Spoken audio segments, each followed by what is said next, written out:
Interestingly, I was not even picked up at the demonstration site. Where were you picked up? I was arrested at Vienna City on Monday, the 23rd. So that even goes further to confirm the illegality of the whole issue. But then we saw what's happening up there. It was police provocating the people. When the people react, they force to arrest you. And that was not even a legal arrest. That was abduction. Because at the point of arrest, you should be told what your offense is. Yeah, I was coming to that. I wanted to find out, were you told where you were being arrested No, for? not till 2-3 days after. Nobody was told why they were picked up, what for, nothing. In fact, they couldn't even identify the people.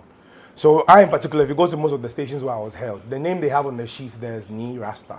But that's not my name. You said most of the stations you were held. Were you moved at a point? Several times, yes. In fact, after I was picked up, I was separated from the rest of my team. I was not allowed contact with anybody, no calls. I couldn't even interact with any of my fellow comrades. I was isolated for whatever reason, God knows. But then they kept me separately. And yes, I've moved around a few times, 3 times, yes. So you were first taken to which station then? To the police depot. We kept from there. I was sent to the Nima police station, and then from there to the Legon police station. At what point were you given access to a lawyer? In court. Yes, in court. Yes. So from the time you were arrested to the time you went to court, you So didn't know... the court records actually show that right in court, our lawyers had to ask to conference with us. So the court had to give us 5 minutes for our lawyers to speak with us. That was the first time we had contact with our legal representations, yes. Tell us, how was your experience in custody? In all the 3 places you were moved to, how was your experience? At home. Was there a point where you felt your rights were being violated? Well, from the very beginning, like I said, your Miranda rights have to be read to you before you're arrested, whilst you're being arrested, yes. They have to tell you why you're being picked up, yes. So from the very first instance, there's been illegality throughout, yes. I wasn't expecting anything different from the current political system we have. That's what is the norm.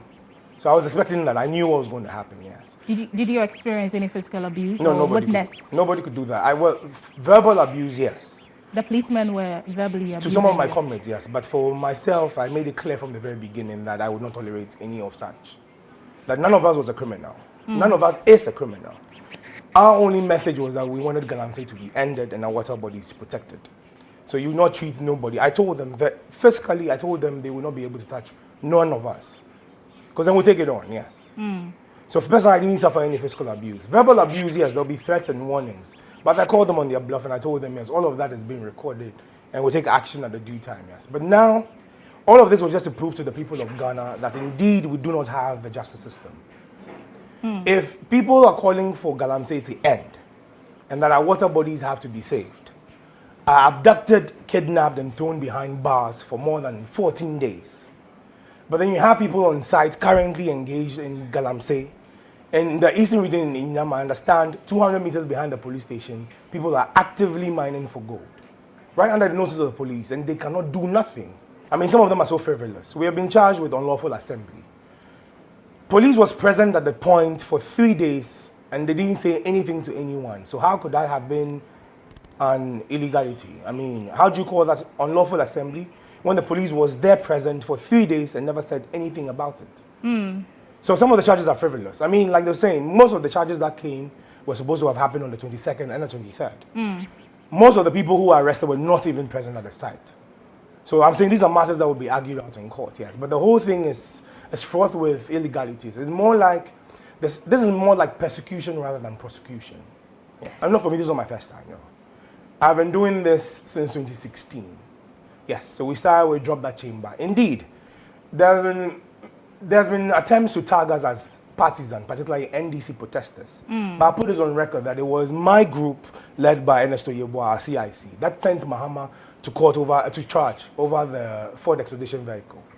So there's no way we could have been NDC. And of course, the current administration is an MPP one.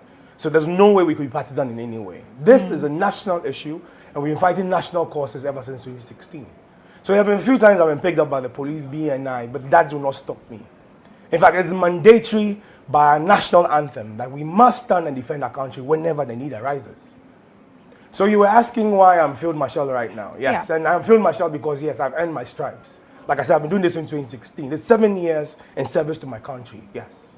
Right, let's go back to the first time you went to court. When you were denied bail, how was it like for you? Expected.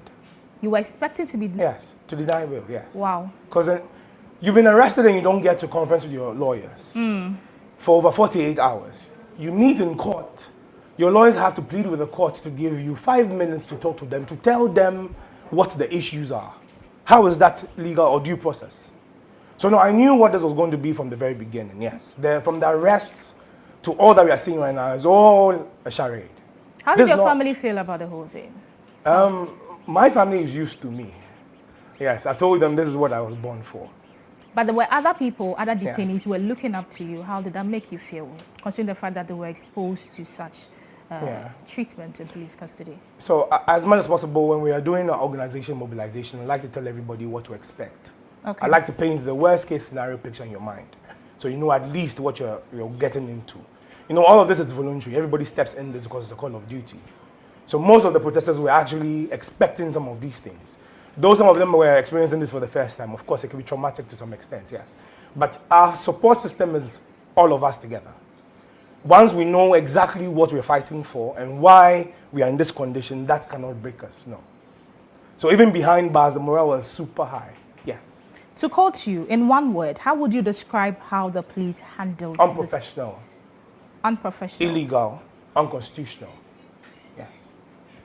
What message would you like to tell the public, government, with respect to what you've experienced in police custody, and as well as the fight against galamsey? Now it's clear, the lines have been drawn.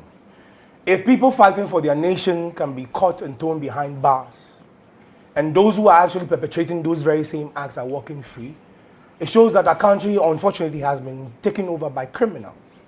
And again, it's our duty and our call to duty by the national anthem that we should rise to defend our country from oppressors.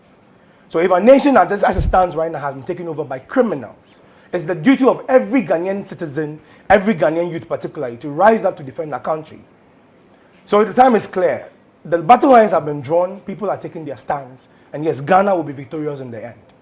So the experiences you've had, it hasn't altered your confidence in the fight against galamsey? The harder you grind the axe, the sharper it becomes. Thank you so much.